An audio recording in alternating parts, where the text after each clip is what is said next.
Hancurin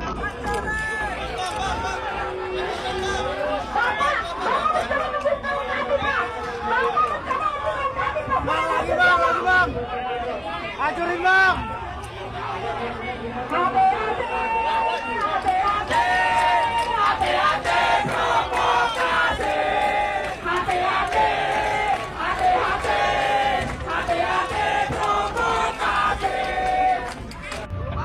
Masa mahasiswa dari Universitas Padjadjaran atau UNPAD Bandung menggelar aksi damai di depan gedung DPR RI Kompleks Parlemen Senen, Jakarta, 5 September 2025 siang. Dalam aksi siang hari ini, mereka menagih tuntutan 17+8 yang sudah deadline pada hari ini.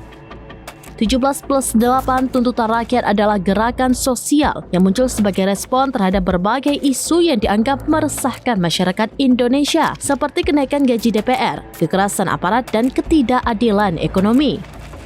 Gerakan ini ramai diperbincangkan di media sosial dan didorong oleh sejumlah aktivis, mahasiswa, serta influencer seperti Jerome Pauline, Andovida Lopez, Fathia Izzati, dan lain sebagainya.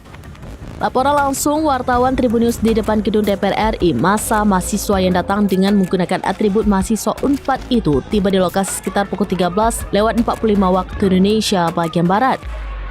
Mereka seraya menyanyikan yel-yel dan mars penyambutan masa mahasiswa apabila menggelar aksi. Setelah itu mereka langsung menyuarakan orasinya dengan menggunakan pengeras suara atau TOA. Mereka meminta 17+8 tuntutan rakyat segera dipenuhi dalam waktu sepekan hingga 5 September. Sedangkan 8 tuntutan sisanya harus diselesaikan dalam setahun setelahnya. Hancurin bang!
Download Tribun X sekarang, menghadirkan lokal menjadi Indonesia.